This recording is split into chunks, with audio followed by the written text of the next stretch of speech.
Bismillahirrahmanirrahim. Assalamu alaikum. I am Awais Khan.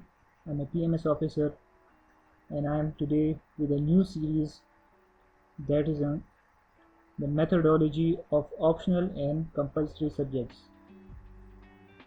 इस series में मैं डिस्कस करूँगा मुख्तलिफ methodologies for different compulsory and optional subjects.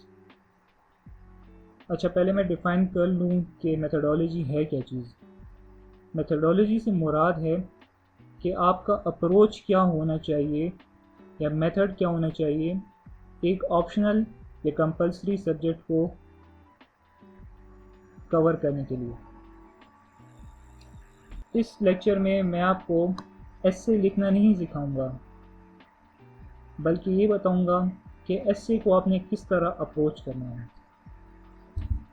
ऐसे में दो मेन पार्ट्स होते हैं। एक तो होता है इसका स्ट्रक्चर और दूसरा उस स्ट्रक्चर के अंदर आपने आर्गुमेंट्स प्रोड्यूस करने होते हैं या प्रोवाइड करने होते हैं। मैं स्ट्रक्चर को सबसे ज़्यादा एम्फेसिस देता हूँ। स्ट्रक्चर की मिसाल इसी तरह है कि एक बिल्डिंग हो जिसमें आपने एक फ्रेम स्ट्रक्चर दिया हो जिसमें कॉलम्स और बीम आपस में मजबूती से जुड़े हुए हैं। इन कॉलम्स और बीम्स के दरमियान में आपने पार्टीशन वॉल्स दी हुई हैं। अगर खुदा न ख्वास्ता एक कैलेमिटी आ जाती है या अर्थक्वेक आ जाता है तो उस केस में वो दीवारें गिर सकती हैं, लेकिन ये फ्रेम स्ट्रक्चर फिर भी रिटेन रहेगा, सलामत रहेगा। इसी तरह एक ऐसे में जब आपका स्ट्रक्चर मजबूत हो, अच्छा हो, वेल रिटन हो, तो आपके आर्गुमेंट्स अगर थोड़े बहुत वीक भी हों, इसके बावजूद भी आपका ऐसे पासेबल होगा। अब मैं आपको 3 सोर्सेज बताऊंगा जिधर से आप अपने स्ट्रक्चर को अच्छी तरीके से सीख सकते हैं। पहला सोर्स है कामरान सेठी साहब का एक यूट्यूब चैनल है। कामरान सेठी साहब एक असिस्टेंट कमिश्नर हैं IRS में। उनका यूट्यूब चैनल है जिधर उन्होंने एक पूरी प्लेलिस्ट बनाई हुई है ऐसे राइटिंग के लिए। अगर आप उस ऐसे राइटिंग सीरीज़ को पूरी तरीके से देख लें तो आई कैन गारंटी यू कि आपको ऐसे के स्ट्रक्चर में कोई मसला नहीं होगा। इसके बाद एक किताब है विनिंग एसेज जो कि मुरीद हुसैन जसरा साहब ने लिखी है।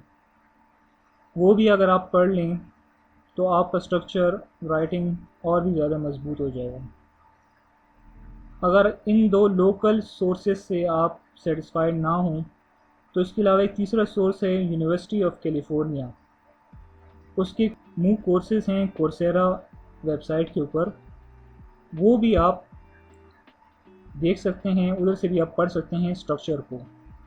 लेकिन अगर ये आप तीनों सोर्सेज को ही पढ़ लें तो आई कैन गारंटी यू कि आप स्ट्रक्चर को 100% सीख लेंगे। मैं कामरान सेठी साहब के चैनल का लिंक भी इधर डालूँगा, मुरीद हुसैन जसरा साहब की किताब का भी लिंक इधर डालूँगा और इस मूक कोर्स का भी लिंक नीचे डिस्क्रिप्शन में डालूँगा। अब बात आ जाती है सेकंड पार्ट ऑफ ऐसे की, जो कि है आर्गुमेंट्स। अब क्वेश्चन है कि आर्गुमेंट को आप किस तरह डेवलप कर सकते हैं। आर्गुमेंट्स को इस तरह डेवलप कर सकते हैं कि आपके एस्से और पैसे के अलावा भी 10 सब्जेक्ट्स हैं, 4 कंपलसरी हैं और 6 ऑप्शनल हैं।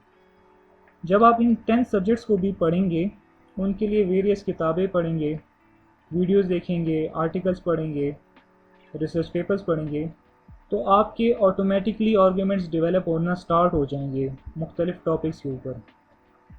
मिसाल के तौर पे आपने जेंडर स्टडी ऑप्ट की हुई है, तो वुमेन राइट के ऊपर अगर कोई ऐसे आ जाए तो आप अपनी जेंडर स्टडीज़ की नॉलेज को उधर अप्लाई कर सकते हैं। इसी तरह क्लाइमेट चेंज के ऊपर अगर ऐसे आ जाए और आपने इन्वायरमेंटल साइंस को ऑप्ट किया है तो आप इन्वायरमेंटल साइंस की नॉलेज को उस ऐसे में यूज़ कर सकते हैं बाय गिविंग डिफरेंट आर्गुमेंट्स। इसके अलावा और सोर्सेज ऑफ आर्गुमेंट्स ये भी हैं कि आप न्यूज़पेपर पढ़ सकते हैं रोज़ाना। उसमें बहुत सन्ड्री किस्म के टॉपिक्स आते हैं, डाइवर्स किस्म के, जो आप पढ़ सकते हैं और उन आर्गूमेंट्स को आप अपने ऐसे में यूज़ कर सकते हैं। आप वर्ड टू वर्ड वही आर्गूमेंट्स तो नहीं कॉपी पेस्ट करेंगे, आपको उन्हें रिफ्रेश करना होगा अपने वर्डिंग्स के अंदर। इसके अलावा आप आर्टिकल्स पढ़ सकते हैं, मुख्तलिफ फॉरेन मैगज़ीन्स के रिसर्च पेपर्स पढ़ सकते हैं, इससे भी आपके आर्गूमेंट्स और मजबूत होंगे। अच्छा, अब 6 पॉइंट आता है कि एफपीएससी एनुअल रिपोर्ट। अब आपने स्ट्रक्चर सीख लिया, आर्गूमेंट बनाने भी सीख लिए, अब आपको पता कैसे चलेगा कि एफपीएससी आपके ऐसे में चाहता क्या है।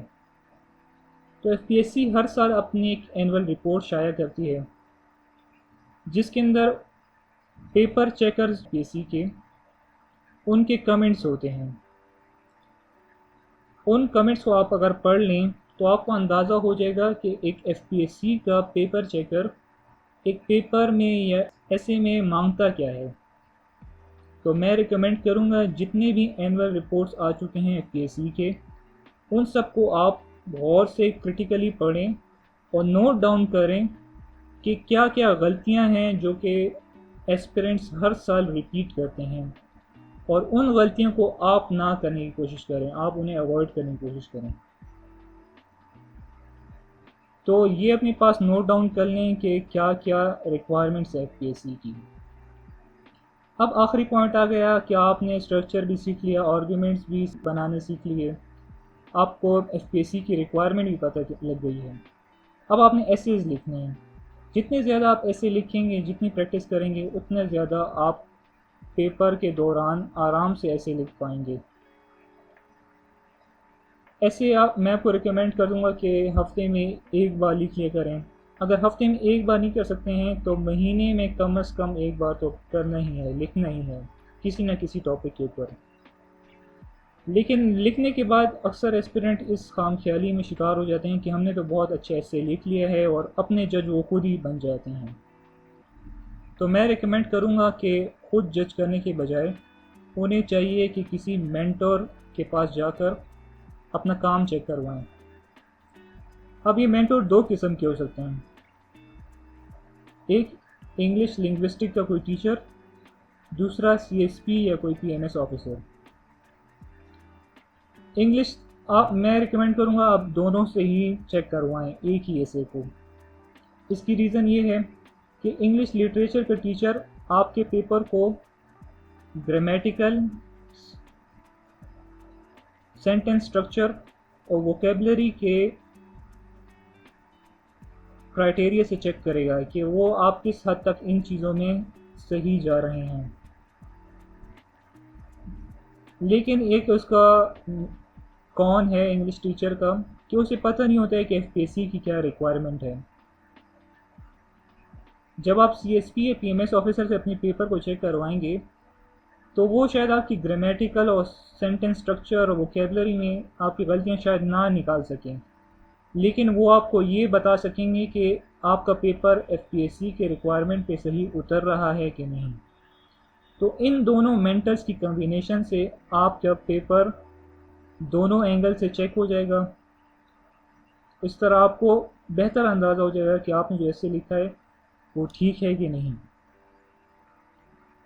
अच्छा, ये आज हमारी फर्स्ट वीडियो थी ऑन एसे मेथडोलॉजी के ऊपर।